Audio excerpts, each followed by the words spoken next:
Okay, welcome to session number 24 of an introduction to Worldviews and Apologetics. I'm Dr. John McMath, retired from the Moody Bible Institute. I'm joined here by my friends in Italy, the Philippines, and in various parts of the States. It's an eclectic group, and we're studying an eclectic thing. Today, we're coming close to the end. We're getting ready to turn final, actually, on this intro to worldviews and apologetics. We're going to follow up on the last few items this week, next week, maybe 1 week beyond that. We'll be finishing this one up. Today, we'll be answering the question again, how reliable is the Bible? And this week, particularly, we're going to be looking at the integrity, and the honesty, the overall reliability of the eyewitness testimony itself, particularly as it refers to the New Testament. The Old Testament uh, can be studied in much the same way. It's just harder because it's more difficult to get handles on all of the writers. And there are critics who argue that people like Moses and Isaiah didn't even exist. And so that's a whole different argument. But I think the New Testament argument is more important. That's where we'll be looking. So today's issue, how reliable and trustworthy are the writers of the New Testament. Let me see if I can make this come up the way it's supposed to.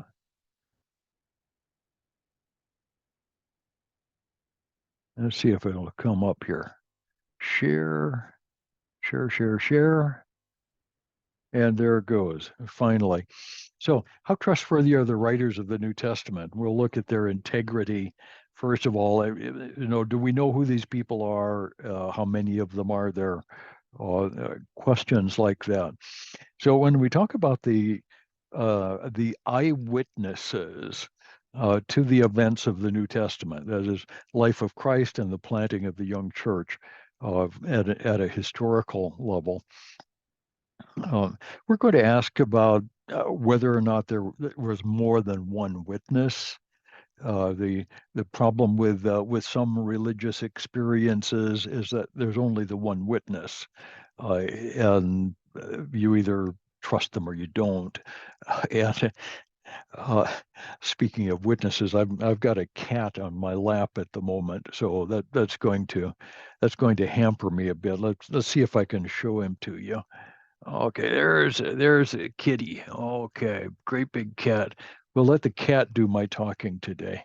Okay, so there are quite a number of direct eyewitnesses to the events of the New Testament. The numbers are large, they're substantial. Peter, Matthew, and John, the gospel writers, Peter, of course, is behind the writing of Mark. Peter, Matthew, and John were present for what they report. They were actually a part of the apostolic band.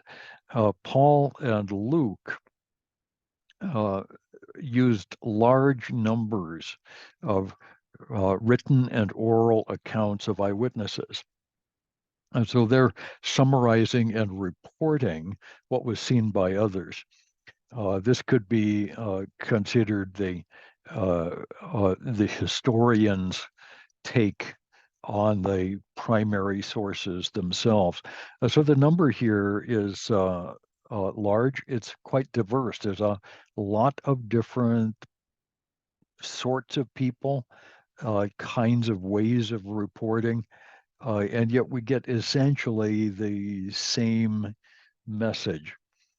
The death of Christ is important because he died for our sins. Um, that theologically, that makes this important on several levels, but it's important from a critical point of view because the one common argument from the critics is that Christ really didn't die. And of course, if he was human at all, he obviously died sooner or later. Um, but they're saying this crucifixion didn't really kill him. Um, there were direct eyewitnesses. John, Jesus' mother, Mary, was actually there. The soldiers who were responsible for making sure that the death happened, the crowd, who were not all friendly, they were mostly hostile, and they were happy to see the death happen. And then there were many women who were standing nearby. These would have been friends of Jesus, friends of the apostolic band, uh, but their eyewitness accounts uh, blend into the rest. They knew what was going on. This was not done in a vacuum. It was not done behind closed doors. This was a public execution with lots of witnesses. On the crucial doctrine of the resurrection itself, we've already covered this, but there were at least 500 eyewitnesses to the resurrection, to whom Christ appeared bodily in a wide variety of settings and at various different times. We've already spoken of the hallucination theory. That just doesn't work. It doesn't explain the diversity of the eyewitness accounts to the resurrection. So just as we start off, the body of witnesses has high integrity. We're bringing a lot of different witnesses to the stand from a variety of different backgrounds. When we think about the eyewitness accounts, this is I think this is Chartres Cathedral. Here's 6 of the apostles, whatever. The nature of the eyewitness testimony places it way, way beyond a reasonable doubt. For the most part, the eyewitnesses were independent from one another. They didn't depend on a single source. They all viewed the same events, and sometimes they had slightly different takes. How many angels were there? Did Jesus do this first or that first? And the sorts of variations that you would see in independent eyewitness accounts. They're not word for word the same. Uh, in the case of all of them, these initial eyewitnesses were mostly Jewish. So there was an initial disinclination to believe. The Jews believe that there is one God, unitary one, that God has no sons, there is no Holy Spirit. There would have been, on the part of all of these people, a disinclination, a resistance to belief. To most of these eyewitnesses, physical and tangible evidence was presented. When you think about the eyewitnesses to the resurrection, Thomas, I'm not going to believe unless I see the holes in his hands and his side. Jesus arrives. He says, "My Lord and my God." Jesus says, "Put your hands on my side and in my hands. See if it's not the same." And Thomas believed. He was not inclined to believe, but the physical evidence forced the issue. And from every account, he's a genuinely enthusiastic believer from that point on the basis of the appearance of the risen Christ. The accounts of the resurrection are divergent enough to draw accusations that they are contradictory. Uh, this divergence is actually a really good thing. If we're presenting witnesses in court, we present them one at a time, and we The people who are scheduled to be witnesses are not allowed to sit in court and listen to the witnesses who go first. That's so that if there are differences in their stories, they will show up. If the witnesses contradict one another, that will show up in the testimony. At the same time, something else that lawyers are very careful to note, if the witnesses are all telling precisely word for word the same story, then it's probably false. Because those witnesses got together ahead of time and decided how they would lie. That's when when I listen to the videotapes of national news talking heads, and they all tell precisely the same story, word for word, exactly the same talking points. Uh, I suspect that they're lying to me because that's how lies work. It's easier for everybody to rehearse the same lie than for everybody to make up something different. And the eyewitness accounts of the resurrection are slightly different. The sort of thing that you'd expect from honest people who are doing the best they can to remember exactly what they saw. Beyond that, everything that we know, particularly about the apostles, whose lives are well documented, there's a bit of hero worship in the apostolic stories, but the fundamental stuff, when we scrape away uh, some of the miracle working martyr elements of the apostolic stories. These were good men. They were men of honesty and integrity. They taught honestly what they believed to be true. They had experienced life with Jesus on earth, and they told their stories. And those stories are compelling. When you read the gospel messages, these are stories told by men who really believed what they were saying. The records of their lives suggest that they lived what they believed. They believed that Jesus had died for their sins and had prepared a place in heaven for them. They were not afraid of death.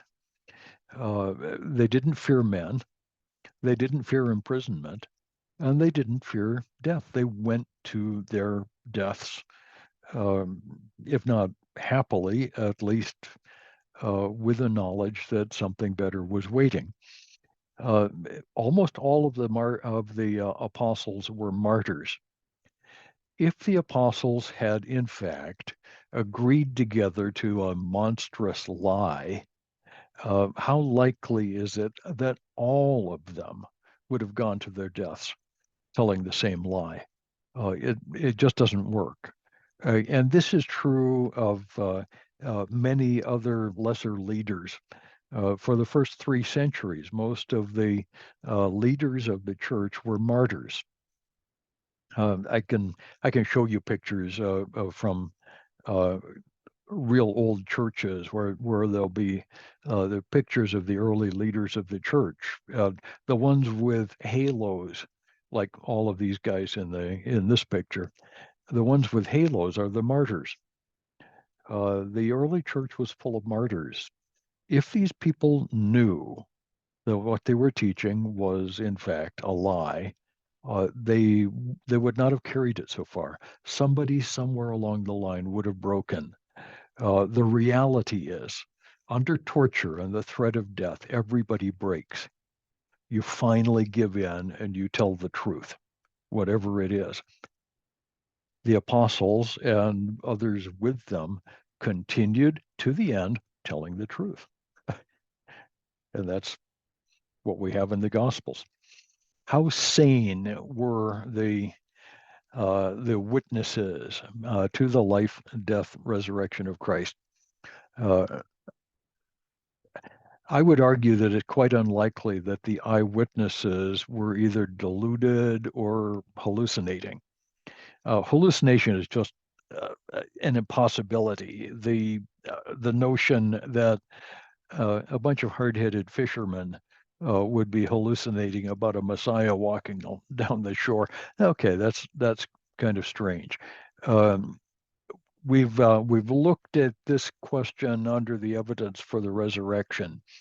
Uh, from everything that we have, all of the records that we have, the apostles and the other writers of the New Testament were stable, hard-headed working men with no sign of psychological trouble. We don't have any schizophrenics hiding in their basements, afraid of their shadows.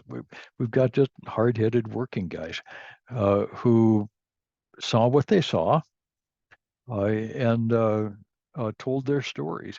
Only special pleading makes this a problem. You have to decide that anybody who believes religious truth is insane, and therefore the apostles were insane. And that, of course, is special pleading. You decide on the conclusion you're after and go for it. So, yes, they were saying. How about the accuracy of New Testament eyewitness accounts? There are two theories that have stood in the way or that try to stand in the way of accepting the accuracy of the New Testament records. These are called form criticism and the faulty memory hypothesis.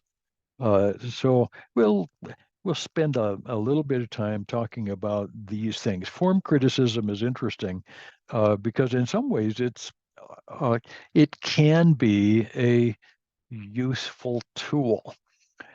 Form criticism is one of the so-called higher critical methods.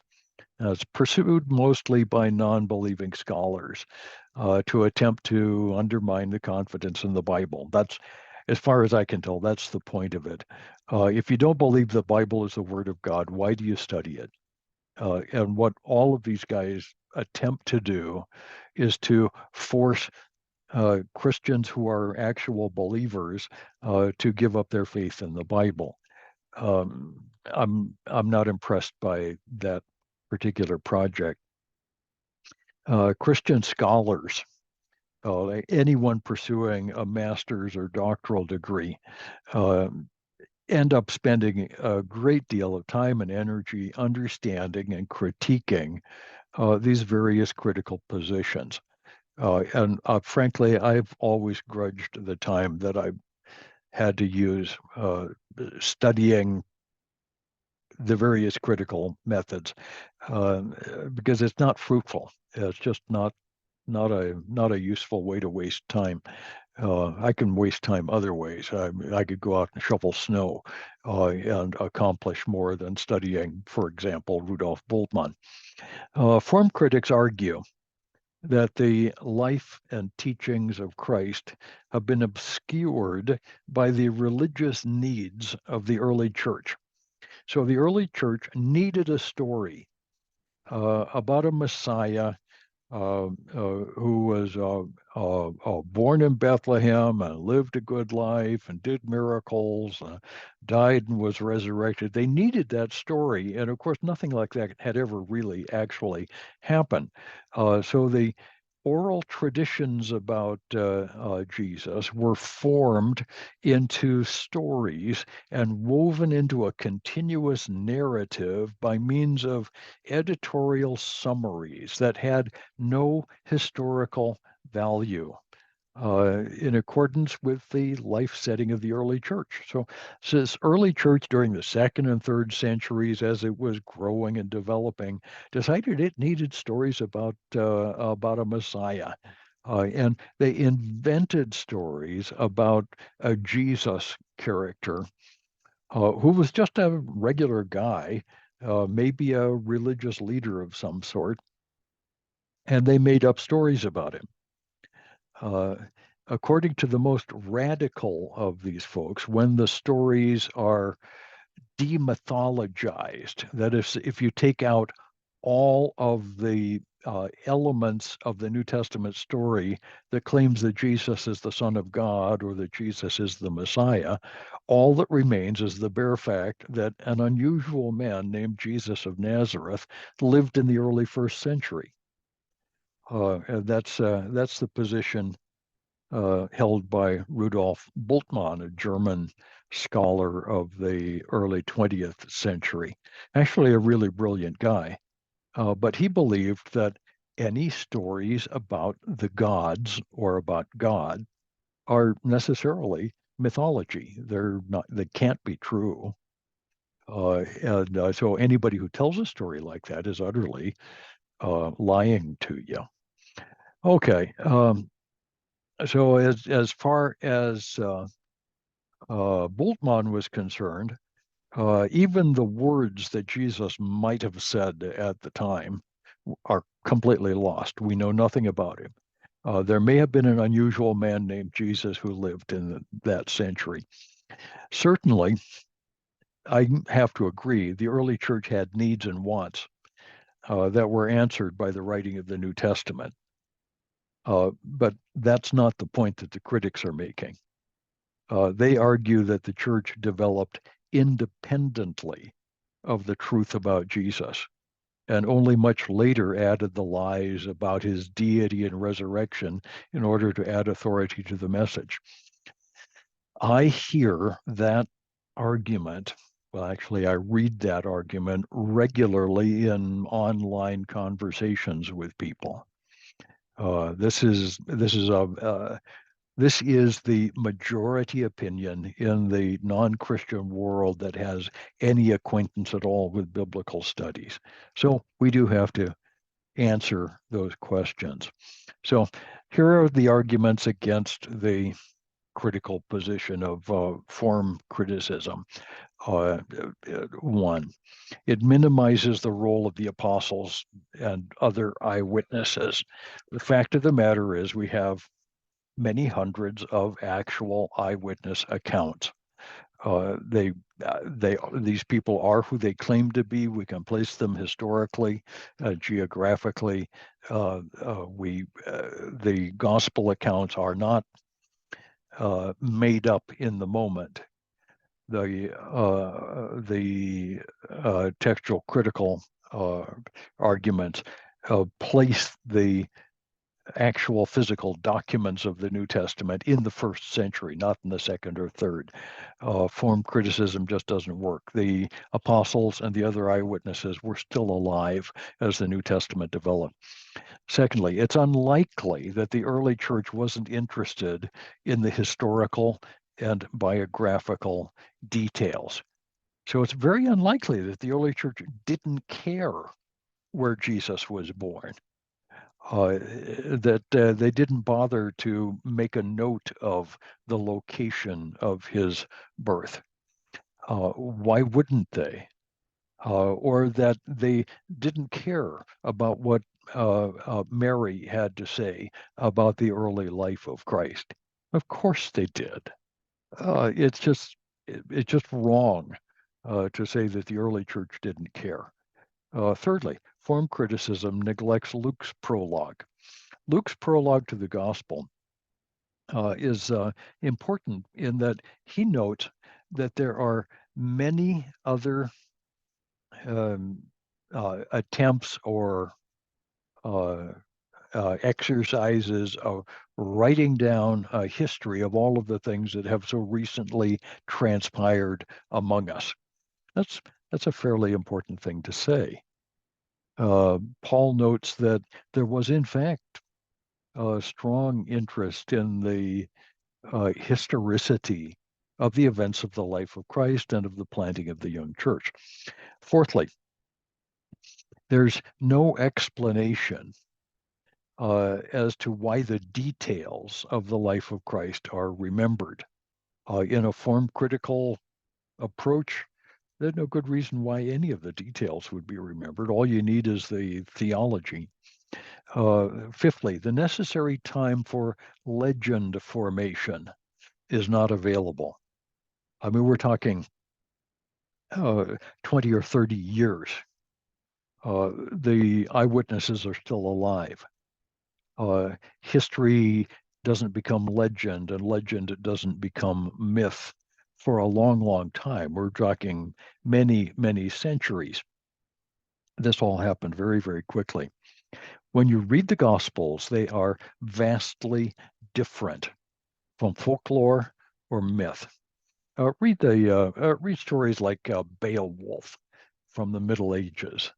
A hero who jumps into the ocean and swims all the way to the bottom and fights a big monster and drags the corpse back up to the surface. It couldn't happen. That's folklore. Mythology, stories like Homer, the Iliad and the Odyssey of men who fought with gods and did all kinds of great things. It's actually kind of silly. Uh, the Oh my, I got a bunch of stuff here. Um,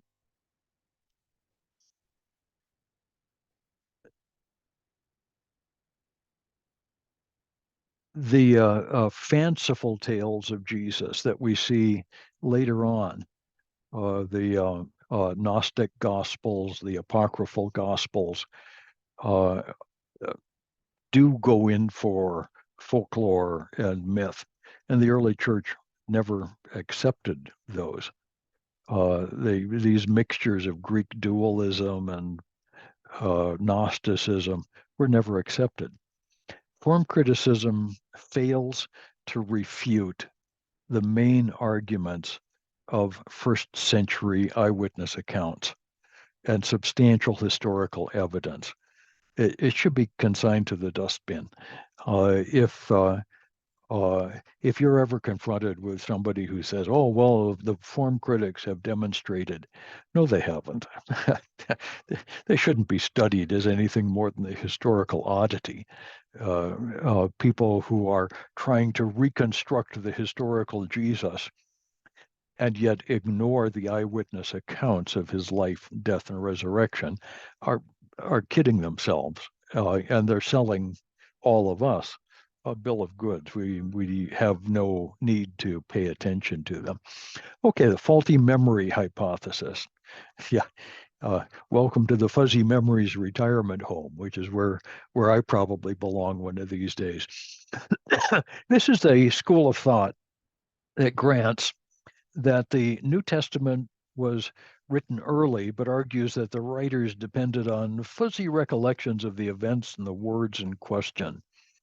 The hypothesis depends on some faulty memories of how things actually were in late antiquity.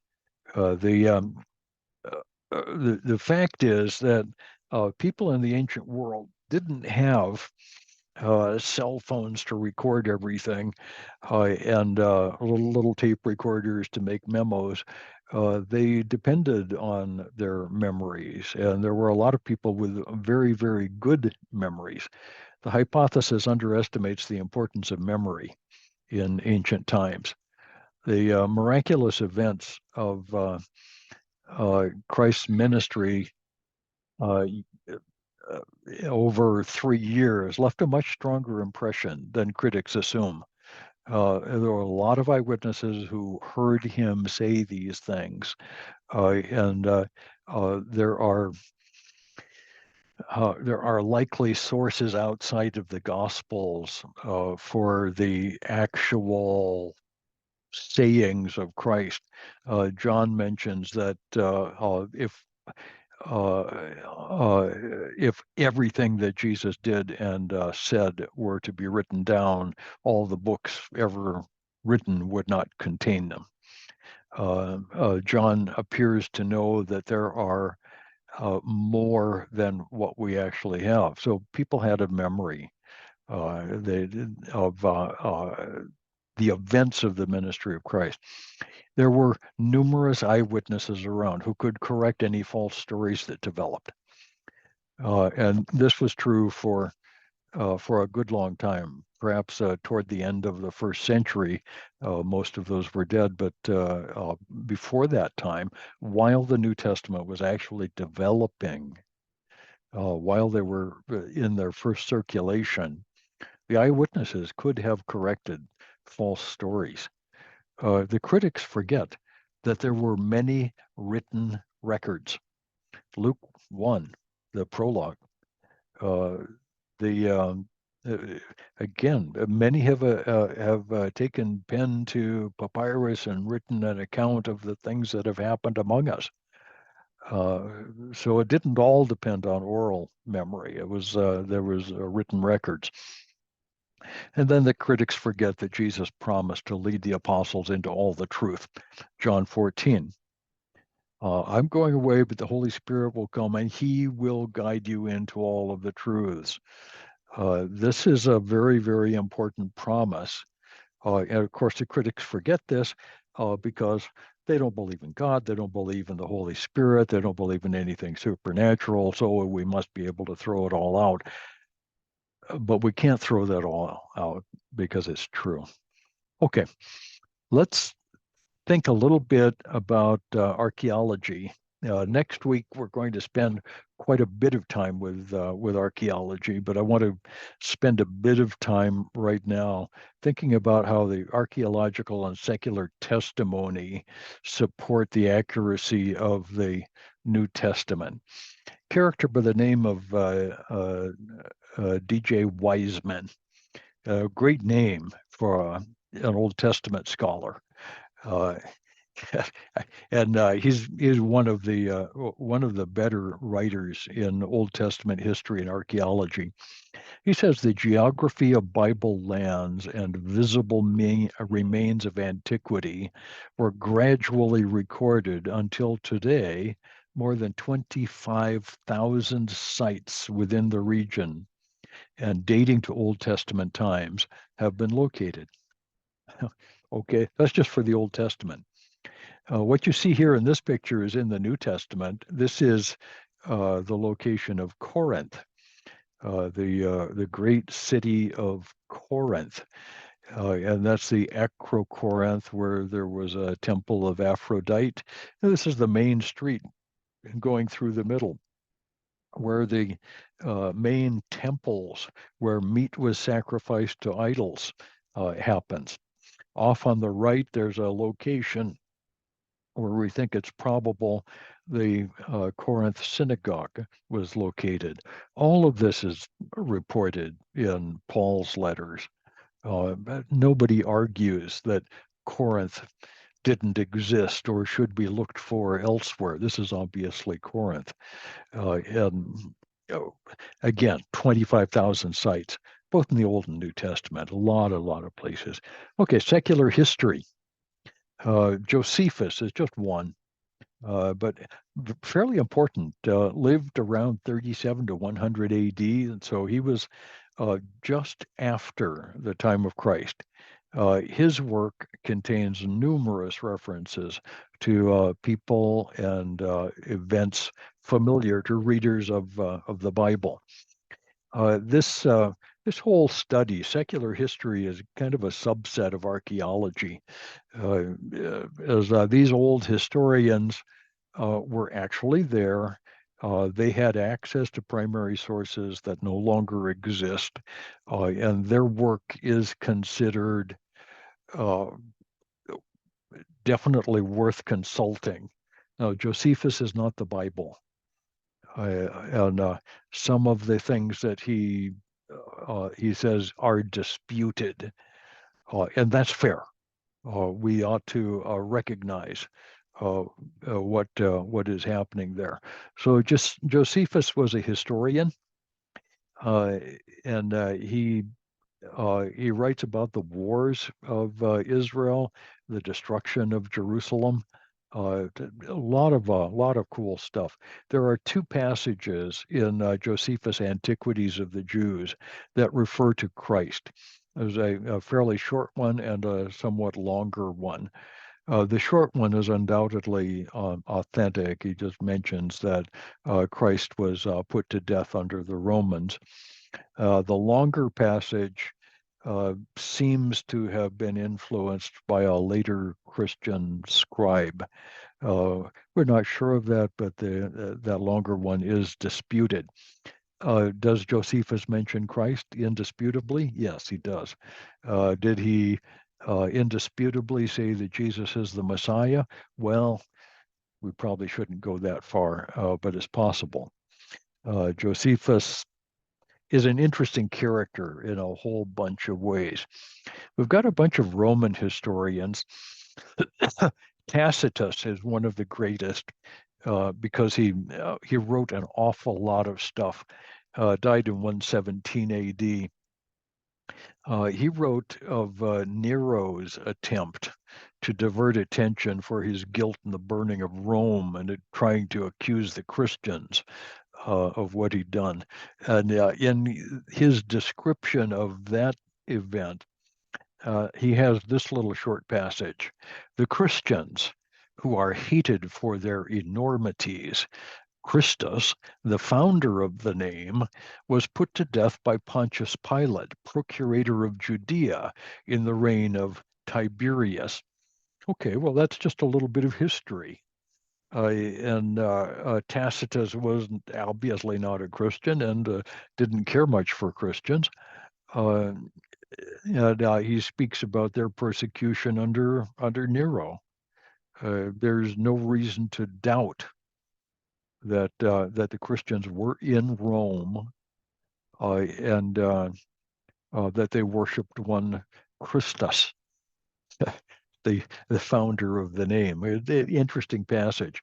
And there's a Greek satirist by the name of Lucian of the 2nd century A.D., who also is a scholar of the time. And his passage reads like this. The man who was crucified in Palestine because he introduced a new cult into the world. Furthermore, their first lawgiver persuaded them that they were all brothers one of another after they had transgressed once for all by denying the Greek gods and by worshiping the crucified sophist himself and living under his laws. Now, nobody would say that Lucian is a Christian or a supporter of Christians. And yet, what do we know about this? Crucified in Palestine, introduced a new cult. They are brothers one of another. They denied the Greek gods. They worshiped Christ as God. That's all accurate from the point of view of an enemy of the church. Roman historian Suetonius, and here is a Suetonius in the Loeb Classical Library. Such a deal. Two places he mentions the Christians, whom he calls the followers of one Christus. And he gives details about their persecution under Nero. Pliny the Younger, who was actually at uh, Pompeii when it was buried by the ashes. Pliny the Younger actually escaped by sea.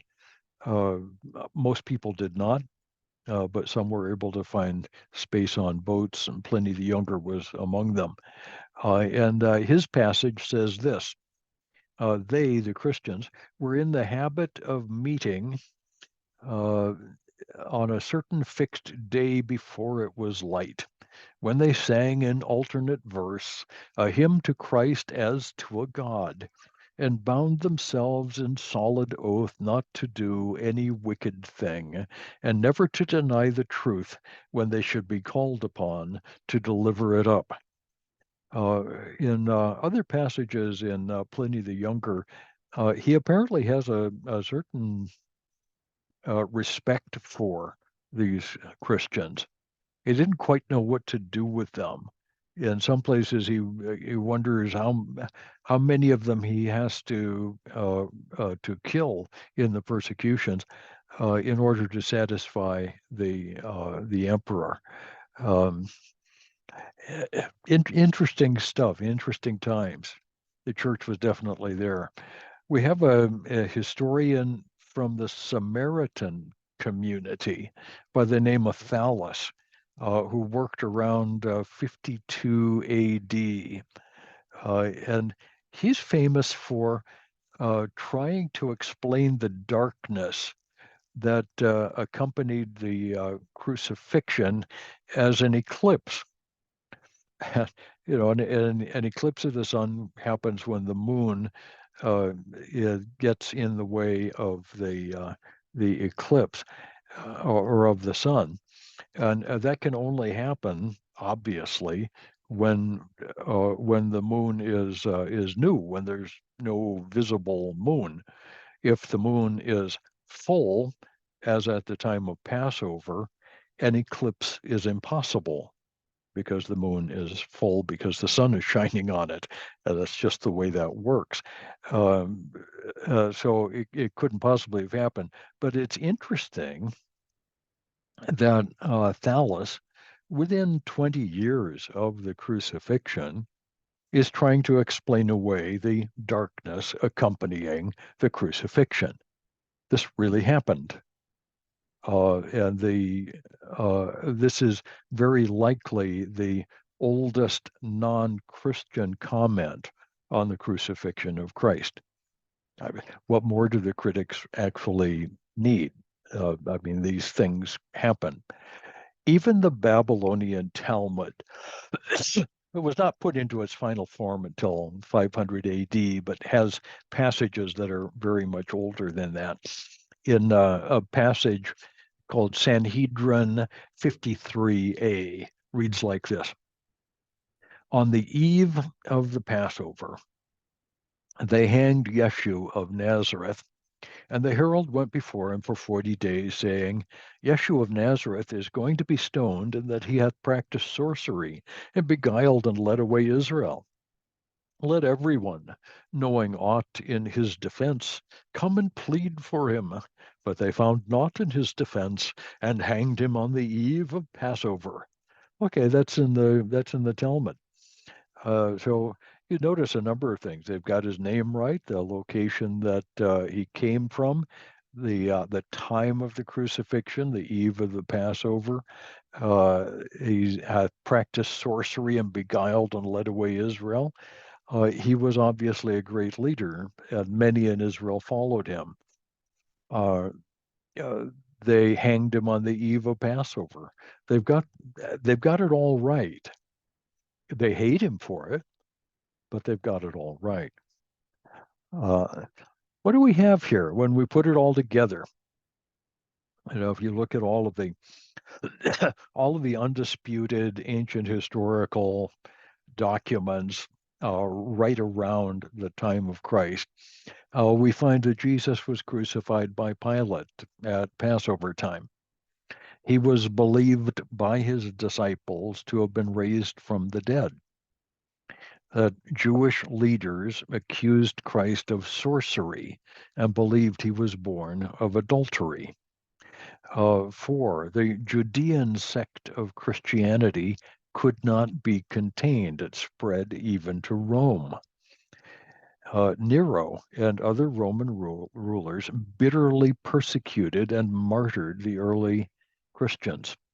These early Christians denied polytheism, which they had grown up with, and lived exemplary lives, and they worshiped Christ. All of this fits the message of the New Testament. All of this is by the non-believing, secular, surrounding community with people who had no desire at all to support the historicity of Christianity. But these things were happening around them, and what they wrote, they wrote. All of this fits the message that we have from the New Testament. So, bottom line on all of this, can we trust the New Testament? Yes. Yes, and we've looked at that from a variety of different viewpoints. I'm going to make this part go away if I can. We've looked at this from a variety of different viewpoints. We've asked, Do we have good manuscripts? Yes, we do. We have very old manuscripts and a great number of them. Were the New Testament authors competent? Did they provide something of value? Yes, they did. These were honest men who were telling us what they had actually seen. We have solid eyewitness accounts of these events. Is there external historical support? Yes, there is. It's all over the place. And it requires what we call special pleading to argue that the New Testament can't be trusted. That's not an argument. That's what we used to call begging the question. You assume that the New Testament is unreliable, and therefore we can't believe anything because it's unreliable. I'm sorry, no, that doesn't work. The New Testament is a primary source document for the life and teachings of Christ. Next week, we're going to do one more session in this. I want to go back to archaeology and make the argument that the modern archaeology is providing us with an enormous amount of background and evidence for the historicity of the whole Bible, both Old and New Testaments. This has been a special focus of mine throughout much of my career. I've actually been on an archaeological dig, so I want to talk for a bit more about the apologetic value of archaeology. Again, it will be a little technical because archaeology can be a little technical, but what you'll understand is that the reason we trust our Bibles is primarily because it's the Word of God. But we can look for the support. We can look for the evidence behind the biblical text, and it's there. Everywhere we look, there it is. So I'm going to, let's see if I can make this happen.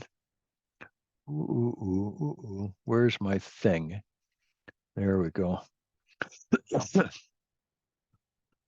Oh, come on. For some reason or another, my cursor there it is, ending up in all the wrong places. Okay, I want to unmute everybody.